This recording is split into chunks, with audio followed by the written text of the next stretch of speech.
Olá, pessoal!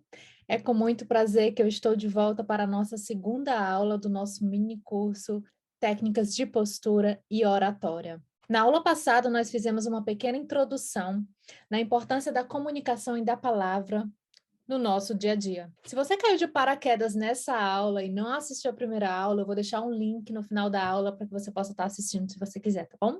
Bom, e nessa aula nós vamos conhecer os oradores que marcaram e mudaram o rumo e a história da humanidade. E as duas primeiras personalidades que nós vamos abordar serão o famoso filósofo da antiga Atenas, Sócrates, filósofo da Grécia antiga clássica e responsável por um método muito importante que marcou toda a história da humanidade, e Jesus Cristo. Mas antes da gente começar, é muito importante que a gente retire e remova toda a emoção que nos envolve quando a gente fala sobre a figura de Jesus Cristo. Porque a análise que eu vou fazer aqui é uma análise do ponto de vista puramente histórico, para que a gente possa extrair aí um viés do ponto de vista histórico, com um olhar do ponto de vista da retórica e nada mais. Sócrates viveu entre os anos de 470 a 399 antes de Cristo. Ele revolucionou não só a filosofia, mas também, consequentemente, toda a ciência. Ele criou uma técnica chamada de maiêutica, inspirada na sua mãe, que era parteira, diga-se de passagem, e maiêutica em grego significa parto, dar à luz. Então, Sócrates, inspirado pela sua mãe, criou uma técnica chamada maiêutica, dar à luz, para dar à luz as ideias. Ele estabeleceu, através dessa técnica, os fundamentos da argumentação analítica científica moderna, ou seja, que se estende até os dias de hoje. Sem esse método, a ciência não seria o que é a ciência hoje, provavelmente não teríamos chegado à Lua e não estaríamos a caminho de Marte. Bom, Jesus Cristo, que viveu há exatamente 2022 anos atrás, mudou o rumo da história, revolucionou toda a humanidade. Seu nome não só é lembrado até hoje, como ele mudou também o calendário existente. Bom, antes de Jesus Cristo existiam diferentes calendários para diferentes povos e houve aí uma unificação de toda a contagem, e houve aí uma unificação de todos os calendários, estabeleceu-se que o calendário vigente seria o calendário cristão, baseado aí no grande marco que marcou a história, que foi Jesus Cristo. A Bíblia diz, livro de João, capítulo 1, versículo do 1 ao 4, no princípio era o Verbo, e o Verbo estava com Deus, e o Verbo era Deus. Ele estava no princípio com Deus. Tudo foi feito por ele, e nada do que tem sido feito foi feito sem ele. Nele estava a vida, e a vida era a luz dos homens. A palavra verbo vem da palavra grega logos, e logos significa palavra. Ou seja, tudo no início era verbo, era palavra. No princípio, tudo era a palavra. E o que é que isso quer dizer? Que tudo se dá através da palavra, da comunicação, da linguagem, da interculturalização. Tá, e qual é a semelhança entre Sócrates e Jesus Cristo? Por que eu fiz esse cruzamento de informações? Em qual ponto de suas vidas a história se cruza? E o que é que isso tem a ver com retórica? Ambos não deixaram nada escritos. Então, toda a sua obra, a obra que eles deixaram através de uma herança falada. Tudo que nós sabemos e aprendemos deles foi transmitido através da fala. Outro ponto interessante é que tudo que nós sabemos sobre eles, sobre Sócrates e Jesus Cristo, nós sabemos através dos seus discípulos que escreveram sobre eles, relatando as suas obras e os seus ensinamentos, né? Ambos foram condenados à morte por serem considerados subversivos para a sociedade. Os representantes de ambos os períodos Sentiram-se ameaçados com a influência que eles exerciam nas pessoas, na população, através dos seus discursos. E foram, portanto, entendidos, tomados como inimigos do poder, das forças regentes. Tamanho era o impacto das suas palavras. Ambos aceitaram as sentenças que lhe foram expostas por livre e espontânea vontade, diga-se de passagem, pois ambos também poderiam ter simplesmente fugido. Afinal de contas, Jesus Cristo poderia sim ter fugido, mas ele escolheu ficar, assim como Sócrates. Lhe foi ofertada a possibilidade de fugir e ele escolheu permanecer e cumprir a sua sentença de morte. Eles aceitaram morrer para proteger o que eles acreditavam e pregavam. Eles também foram bastante visionários, porque eles entendiam, tinham a visão de que através de suas mortes, após suas mortes, isso seria uma semente, o início de uma revolução futura, e de que nada seria em vão. Marco Túlio Cícero, que viveu entre os anos de 106 a 43 a.C., era político, advogado e mestre em oratória.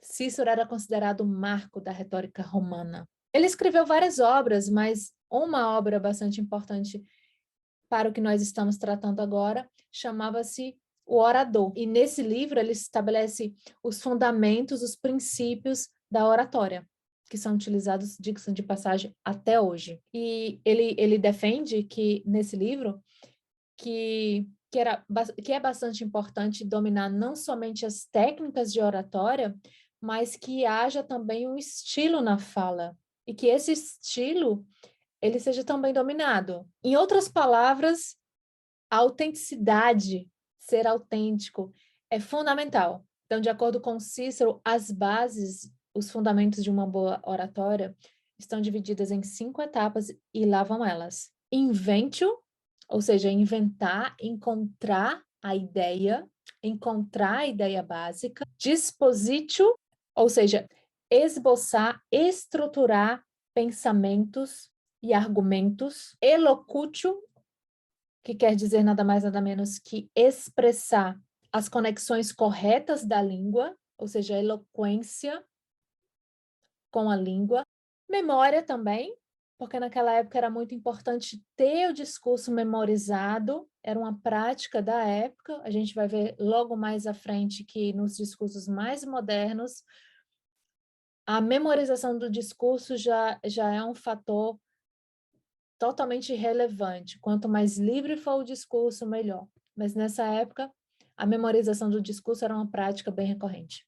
Pronunciatio ou actio, que é a própria apresentação, a própria afirmação da ideia que está sendo apresentada. A própria apresentação, afirmação das palavras com voz e expressões faciais e corporais correspondentes e adequadas.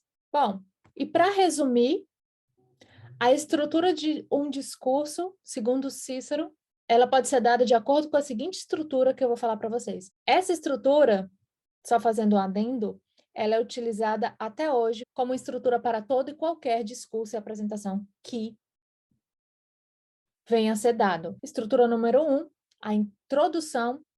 Passo número 2, a narração, contação dos fatos. Passo número 3, a formulação da questão, do tema ou do problema a ser apresentado. Passo número 4, a apresentação de argumentos a favor e contra. E, por último, passo número 5, a conclusão.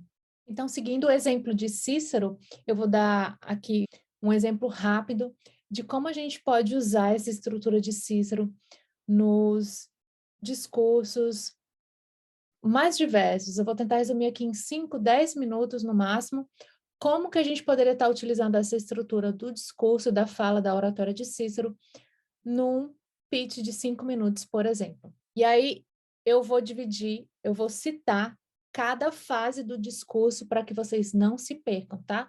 Bom, como introdução. Olá, eu sou Ana Maria Maia, fatos. Eu criei um canal no YouTube para falar de desenvolvimento pessoal, gerenciamento e negócios e liderança. Dentro deste canal, dentro deste projeto, eu criei um projeto também voltado para mulheres, que se chama Mulheres de Sucesso, onde eu desenvolvi uma série de entrevistas com diferentes e diversas mulheres, sempre com a pergunta: o que é sucesso para você? Problemática. E por que eu desenvolvi esse projeto dentro do meu projeto do YouTube? Porque eu percebi que entre nós, mulheres, há uma constante e recorrente baixa autoestima em relação aos nossos feitos, a nossa autoimagem social e profissional. E todas as mulheres que eu entrevistei, ou a grande maioria, todas as vezes que eu perguntava para elas o que era sucesso, ou se elas se viam como pessoas de sucesso, e todas de início ficaram meio que receosas em falar sobre sucesso, porque elas não conseguiam se ver como pessoas de sucesso. E aí, se vocês forem lá na playlist Mulheres de Sucesso e olharem, eu vou ter diferentes mulheres com diferentes backgrounds, com diferentes níveis educacionais, mulheres que enfrentaram desafios pessoais ou profissionais, ou os dois, né? Que estão em diferentes fases de vida, mas que demonstraram sérios problemas de se verem como mulheres de sucesso. Por quê? Por conta dessa questão do problema da autoimagem e da baixa autoestima feminina. Argumentação. E quais são quais são as vantagens e desvantagens de eu ter criado esse projeto dentro do meu projeto do YouTube, né? Esse projeto voltado para as mulheres. Uma possível desvantagem poderia vir a ser queda da minha média de audiência, já que a minha audiência hoje é basicamente 50% masculina, 50% feminina. Eu focando no projeto Mulheres de Sucesso, eu teria aí provavelmente uma queda da minha audiência e uma quebra do meu público. Quais as vantagens de eu ter colocado esse projeto dentro do canal do YouTube, dentro do projeto? As vantagens são desenvolver, empoderar e fortalecer mulheres e sensibilizar também os homens para a temática. Não se trata só de desenvolver e apoiar mulheres, mas também sensibilizar homens para a temática do problema feminino na sociedade hoje. Porque quando a gente fala de igualdade de gênero, igualdade para todos, a gente está falando aí de eliminar gaps sociais já existentes. Então, se a gente tem gêneros que não estão no mesmo nível de igualdade dentro de um determinado contexto, dentro de uma determinada sociedade, nós precisamos empoderar o gênero mais enfraquecido para que ambos possam estar ao mesmo nível, né? E possam ter aí ferramentas para que eles possam se encontrar e proporcionar essa convergência. E como conclusão, eu acho de extrema importância, enquanto mulher, dedicar uma parte do meu trabalho ao empoderamento feminino, já que eu, enquanto mulher, conheço, sensibilizada pela temática, tenho muito mais resources de abordar essa temática de uma forma que eu possa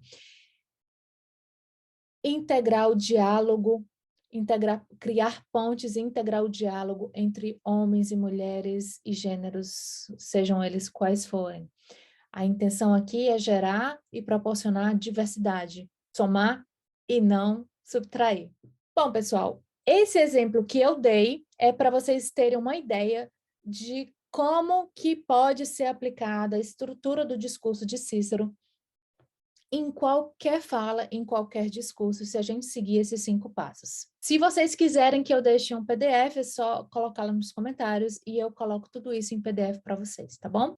E para completar sobre Cícero, é muito importante frisar que ele também sempre adaptou o seu discurso ao público em questão, que isso é muito importante. Agora nós vamos falar de Demóstenes, que viveu entre os anos de 384 e 322 depois de Cristo. Assim como Cícero, ele também era político, advogado e orador. E o Demóstenes, ele traz para a gente uma grande prova de resiliência. Ele vai mostrar para a gente que não é preciso nascer talentoso, com talentos natos, para que se possa falar bem, ter um discurso que atraia multidões, que envolva e atraia multidões. Bom, quando criança, ele tinha não só uma falha na fala, ele tinha um problema para falar, mas ele também tinha problemas respiratórios gravíssimos, o que fazia com que ele tivesse uma voz muito fraca e também um corpo bastante fraco. Demóstenes não se conformou com o seu destino e começou a treinar. Para fortalecer a voz, ele passou a ficar diante do mar e a gritar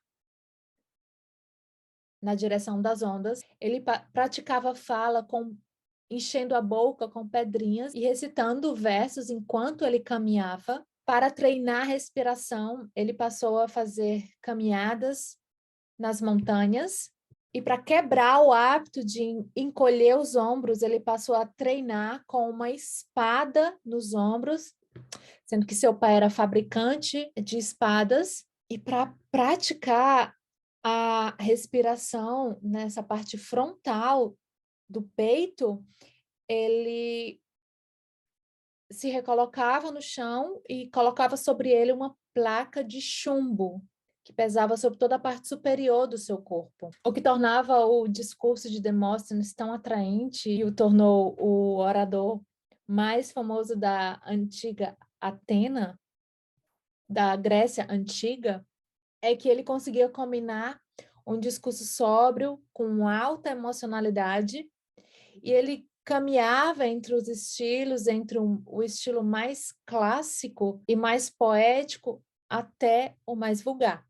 O alemão Alexander von Humboldt, que viveu entre os anos de 1769 até 1859, foi considerado como o grande popstar, a grande estrela da oratória. No clássico discurso que ele deu, que foi uma aula na Universidade de Berlim, chamada A Aula do Cosmos, ele conseguiu aí reunir públicos de diferentes camadas sociais, de diferentes estratosferas, que variou de trabalhadores simples, manuais, braçais, até estudantes e aprendizes. Esse foi um discurso que foi amplamente divulgado pela mídia da época como sendo o grande discurso da estação. Então, nessa aula, estiveram presentes, inclusive, o próprio rei, Friedrich Wilhelm II, que foi lá só para ouvir o Alexander falar.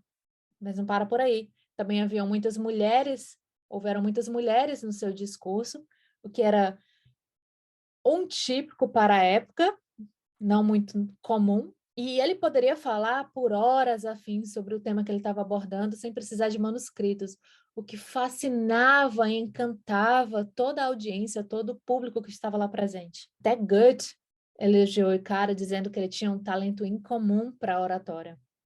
Para aí você ver, né? Adolf Hitler, que viveu entre os anos de 1889 a 1945. Ele nasceu e cresceu na Áustria. Seu sonho era ser pintor, mas ele foi um péssimo pintor, totalmente sem talento. E por conta do seu fracasso como artista, ele resolveu ir para a Alemanha. Mudou-se para lá. Para a infelicidade da humanidade, o homem que não era alemão e nunca havia tido sucesso nos seus sonhos, nos seus planos como pintor, descobriu na oratória, na arte da fala, reconhecimento e influência, chegando a convencer toda uma nação, no caso a Alemanha, e os seus países aliados, a matarem, dizimarem milhões e milhões de pessoas, principalmente judeus, mas também, entre eles, negros, minorias sociais, homossexuais. E agora a gente chega no Steve Jobs, que viveu entre os anos de 1955 até o ano de 2011. Depois da propagação da internet em longa escala, a partir dos anos 90, a segunda maior revolução digital foi, sem dúvida, o surgimento do telefone móvel, ou seja, o aparelho celular, em especial dos smartphones. Smartphones são celulares inteligentes que, além de telefonar, eles também nos possibilitam acessar a internet, tirar fotos e outros recursos mais. E por isso são chamados de smartphones, que é uma palavra que vem do inglês, significa telefones inteligentes. Porque os celulares de antigamente, pessoal, eles só telefonavam. Então, para quem nasceu aí depois dos anos 90, não consegue se lembrar, mas houve aí um tempo que era completamente inconcebível imaginar que você pudesse, além de telefonar, utilizar o seu telefone para ouvir música, bater fotos, navegar na internet, fazer pagamentos de contas e lá. Bom, mas voltando para os smartphones, se você está achando que eu vou falar que foi a Apple que inventou o smartphone, você está muito enganado. Tá, mas não fica triste, porque eu também havia pensado que foi a Apple que inovou no quesito de inovação tecnológica telemóvel, tanto que a empresa ganhou mercado e se solidificou nos últimos anos. Tá, então vamos entender o que é que a Apple tem de tão especial e o que é que a oratória do Steve Jobs tem a ver com tudo isso. Como você pode ver na linha do tempo a seguir, em 1983, o primeiro telefone móvel foi lançado pela Motorola. Em 1989, ainda com a Motorola, os aparelhos diminuíram de tamanho e ganharam um flip também. Em 1994, a IBM lança celulares com telas touchscreen. Em 1996, a Nokia lança o primeiro celular com acesso à internet. Em 1998, a Siemens lança celulares com telas coloridas.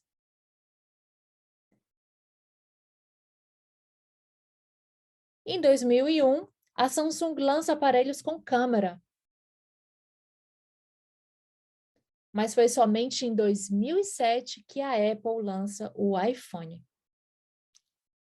Ele oferecia acesso à internet, a músicas, ou seja, já não se precisaria mais ter um aparelho Smalltalk móvel só para ouvir música, e tinha um design com tela touchscreen colorida mais integrativo e mais atraente. Então, se nós analisarmos friamente, a única inovação que houve com o lançamento do iPhone foi a integração da música, que foi o que a Apple fez. A Apple integrou a câmera e as outras funcionalidades já existentes num único dispositivo e colocou aí a funcionalidade da música. Muito mais decisivo, porém, foi o discurso do Steve Jobs no ano de 2007, no lançamento do primeiro iPhone. O Steve ele tinha um estilo muito original de ser, um estilo muito Steve Jobs. A forma que ele se vestia, um estilo muito próprio de se vestir, de pontuar e de se colocar nas suas apresentações. Então, usando jeans básico e fazendo pausas bastante estratégicas, ele conseguiu levar o público que estava lá para assistir o lançamento do iPhone ao delírio. E foi uma apresentação que prometia revolucionar toda uma era, e assim o fez. Barack Obama nasceu em 1961, muito autêntico, seguro, sereno, fala com propriedade aquilo que fala, passa bastante sobriedade e confiança. Não é só sobre a sua postura, mas também sobre o conteúdo da sua fala. Todos os seus discursos são bastante marcados por fé, otimismo, esperança de dias melhores.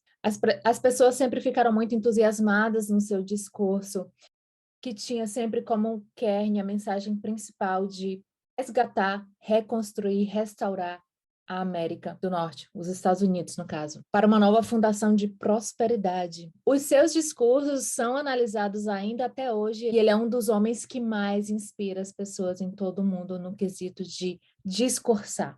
Bom, pessoal, então a gente consegue perceber que os melhores discursos são feitos por pessoas que conseguem se conectar com a dor, as expectativas e os medos das pessoas, conseguindo criar e estabelecer uma ligação, uma conexão, que é fundamental para preparar o locutor, o ouvinte, para a recepção da mensagem.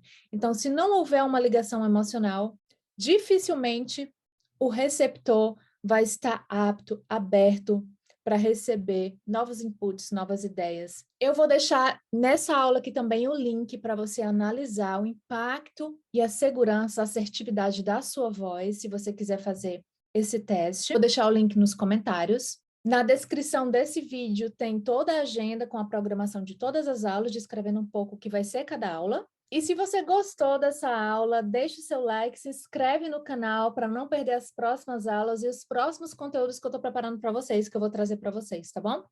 Beijo, tchau, tchau.